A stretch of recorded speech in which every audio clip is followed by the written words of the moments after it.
19장 1절에서 21절 말씀 함께 읽겠습니다. 독비성에 관한 말씀입니다.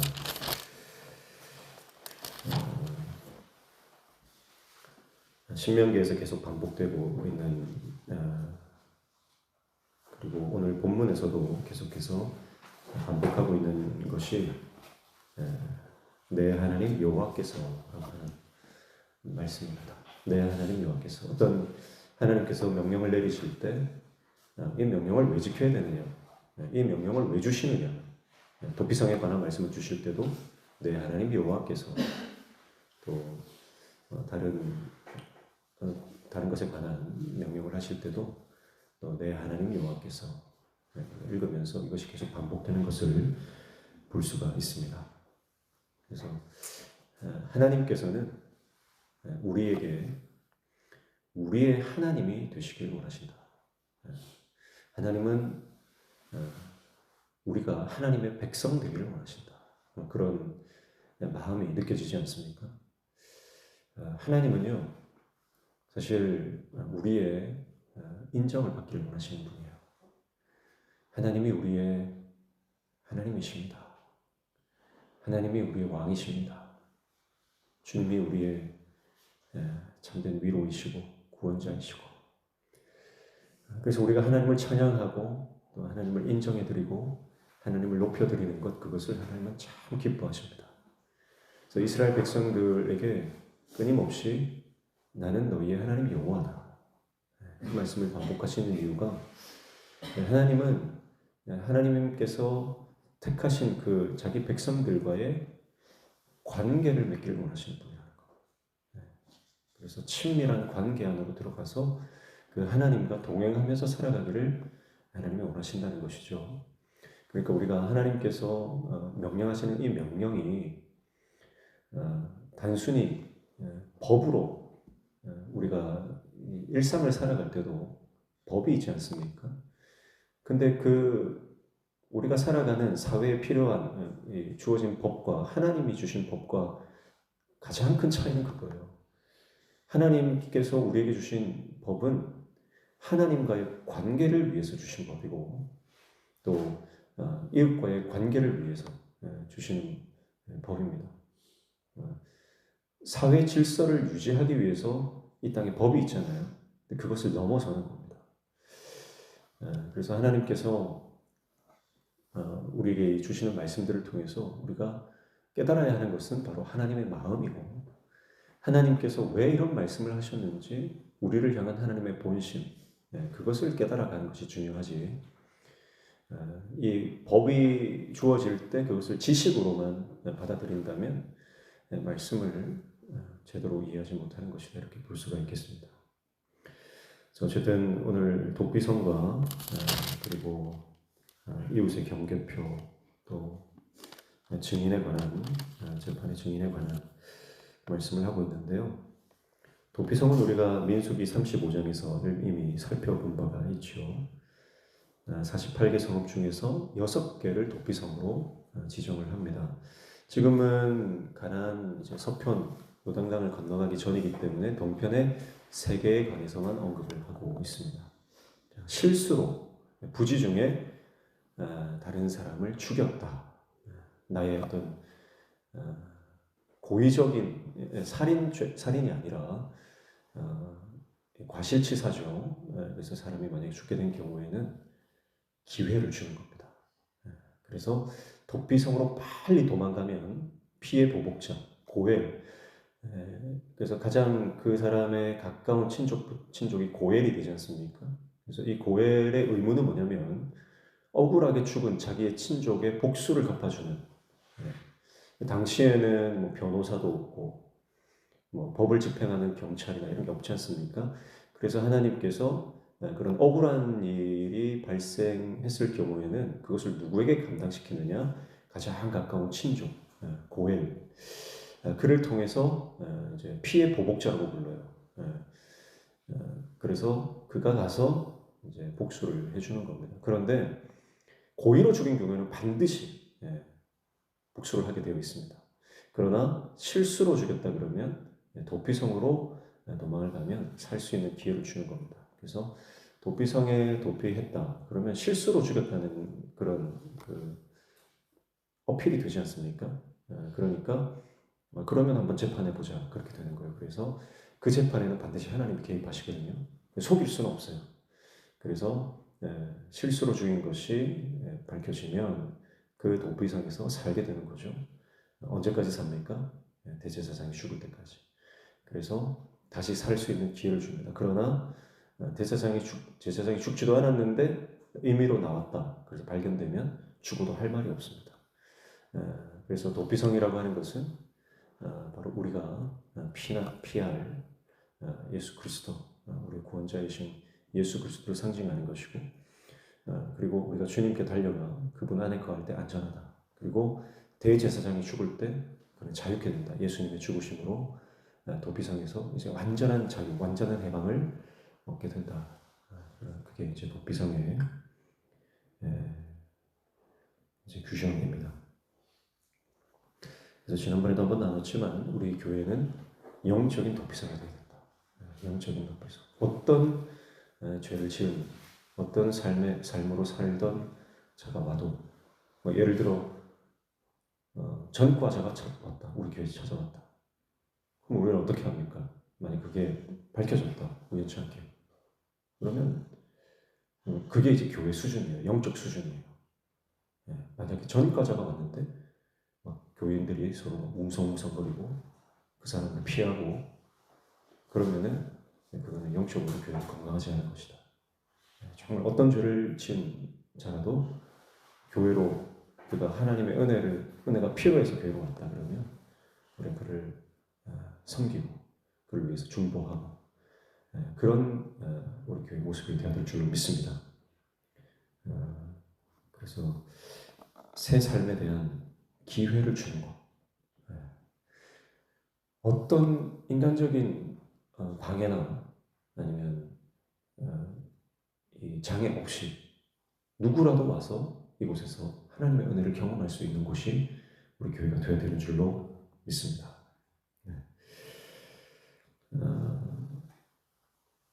그리고 14절에 보시면 이웃의 경계포를 옮기지 말라 그랬죠. 내 하나님 여호와께서 내게 주어 차지하게 하시는 땅, 곧 내 소유가 된 기업의 땅에서 조상이 정한 내 이웃의 경계표를 옮기지 말지니라. 자, 이웃의 경계표, 이것은 자신의 그 토지, 그 땅의 경계를 나타내는 것이고 그 경계표가 있는 만큼 자기 땅이다 이렇게 표시가 되는데 몰래 그것을 옮기게 되면 이웃의 재산권을 침해하는 것이 됩니다. 그래서 하나님께서 약속하신 그 가나안 땅에서 이제 다른 사람의 이웃을 탐내지 말고 불법이나 편법으로 다른 사람의 그 재산을 탈취하지 말라 그 말씀을 하고 있습니다. 그래서 오늘날도 마찬가지죠. 타인의 재산을 함부로 침해하지 말고 요즘에는 뭐 그렇습니다. 뭐 사기를 친다든지 뭐 그렇게 되면 이제 큰 문제가 되죠.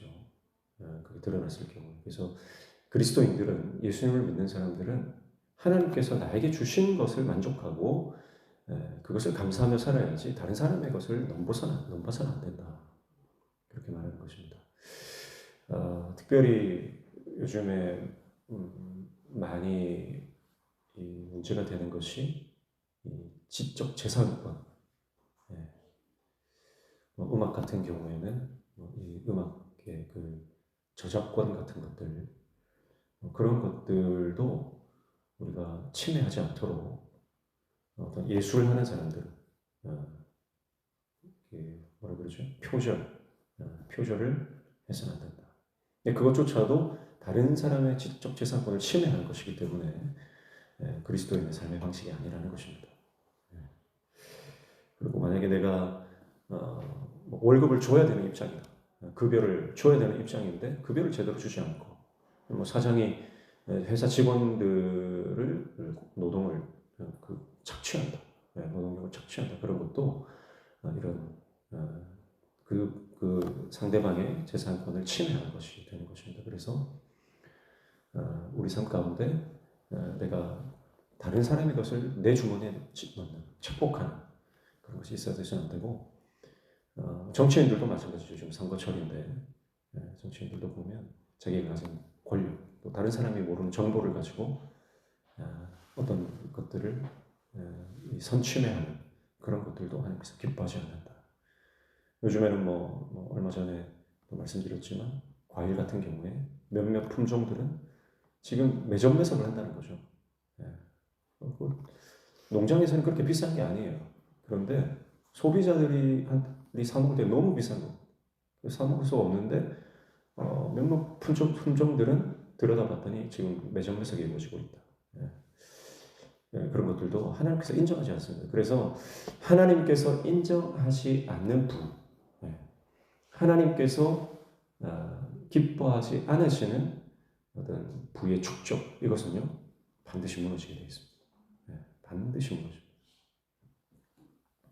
그 말씀을 하고 있는 것이고, 그리고 15절부터 21절까지는 재판의 증인에 대해서, 특별히 위증의 죄가 얼마나 무거운지에 대해서 말씀을 하고 있습니다. 그래서 위증을 했다 그러면 그것이 드러나는 경우에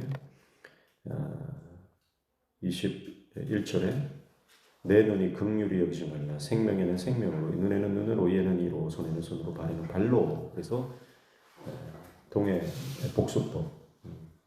그래서 만약에 그 사람이 그것에 관한 위증을 하면 그 사람은 똑같은 죄를 그 벌을 받게 된다. 그렇게 말씀을 하면서 그리스도인들이 살아갈 때, 하나님의 백성이 살아갈 때 거짓 증언하지 않는 것, 진실을 말하는 것, 그것이 얼마나 중요한지 말씀을 하고 있습니다. 여기서 특별히 긍휼히 여기지 말라라고 하는 것은 이 문제는 돈으로 해결할 수 없는 문제라는 거예요. 돈으로 해결할 수가 없다. 그렇게 말씀하는 것입니다. 13절에도 그렇게 되어 있죠. 내 눈이 그를 긍휼히 여기지 말고, 여기서 긍휼히 여기지 말는 대상은 누구냐면 고의로 사람을 죽인 사람이에요. 그 사람은 긍휼히 여기지 말라. 이것도 뭐가 포함되냐면 돈으로 그 사람이 아무리 1억 천금을 준다고 해도 용서해줘서는 안 된다는 거. 그래서 생명의 가치, 사람을 함부로 죽인 사람은 아무리 돈이 많아도 용서할 수 없는 것이고, 그런데 지금 위증한 사람도 긍휼히 여기지 말라라고 말씀하는 것은 이 위증죄가 얼마나 하나님 나라에서는 이 무거운 죄인지 그만큼 우리에게 경고를 주고 있는 것입니다. 우리가 그래서 습관적으로요 쉽게 거짓말을 내뱉는 분들이 있습니다. 그냥 그 상황을 그냥 벗어나기 위해서 습관적으로 거짓을, 그게 편하거든요. 대충 아무 말 그냥 내뱉어 버리고 내가 진짜 그 상황에 대해서 진실을 얘기하지 않고 대충 넘어가는 것이 사실 편할 수 있습니다. 그러나 그 말이 거짓이 돼서는 안 된다. 거짓이 돼서는 안 된다. 오늘 찬양도 했지만 86장 찬양도 했지만 참과 거짓이 싸운다 그랬잖아요. 참과 거짓이 싸운다. 어느 편에 설 것인가. 오늘 저와 여러분이 진리편에 참 편에 서시기를 축복합니다. 그래서 변명하는 것은 거짓이에요. 변명하는 것. 만약에 내가 잘못했다 그러면 잘못했다고 인정하는 거 하나님 기뻐하십니다. 근데 변명하는 것은 거짓과 똑같은 겁니다. 그래서 그 거짓을 말하는 순간, 변명하는 순간 거짓의 영이 들어오고 그 거짓의 영에 사로잡히면 어떤 일들이 벌어지냐면 다른 사람을 정죄하고 비판하고 책임을 전가하는, 그래서 에덴 동산에서 아담과 하와가 했던 것이 바로 이 책임 전가 아닙니까? 그래서 내가 하려고 그런 게 아니다. 저 여자가 그랬다. 뱀이 그랬다. 그때 모든 관계가 깨어지고 평화가 깨어지고 그렇게 분열되는 것입니다. 저 여러분의 삶 가운데 세 가지 말씀하셨습니다. 도피성에 관해서, 그리고 이웃의 경계석에 관해서, 또 위증에 관해서 말씀했는데, 이 말씀 결국 우리가 하나님의 말씀에 순종할 때 우리는 하나님 백성답게 살아가는 것이고 하나님과 친밀한 관계 안으로 들어가는 것입니다. 우리가 하나님의 명령에 순종하며 나아가는 순종의 사람, 하나님의 진실한 백성 되시기를 주님의 이름으로 축복합니다. 그래서 오늘도 주님과 친밀하게 동행하신 하나님께서 우리에게 말씀해 주시는 것들이 우리 심령 가운데 깨달아지고 그 주님을 알아가는 기쁨, 그 기쁨이 우리 안에 충만한 복된 하루 되시기를 주님의 이름으로 축복합니다. 기도하겠습니다. 하나님 아버지, 도움이 필요한 사람에게 손을 내밀고 그에게 예수 그리스도를 소개하며 진정한 위로와 진정한 구원이 주님께만 있음을 우리가 선포하고 또 섬길 수 있는 인생이 될 수 있도록 영적 도피성의 삶을 살며 또 우리 공동체가 그런 도피성이 될 수 있도록 주님 우리 가운데 은혜를 허락하여 주시옵소서. 주님의 말씀에 순종함으로 날마다 주님과 더욱더 가까워지고 친밀한 동행을 하며 나아가는 우리의 삶 되도록 주님 인도하여 주시옵소서. 오늘도 주님 말씀 붙잡고 기도할 때 우리의 기도에 들어응답하여 주시며 우리 삶의 모든 막힌 문들이 열려지는 형통의 은혜 허락하여 주시옵소서. 예수님의 이름으로 기도하옵나이다. 아멘.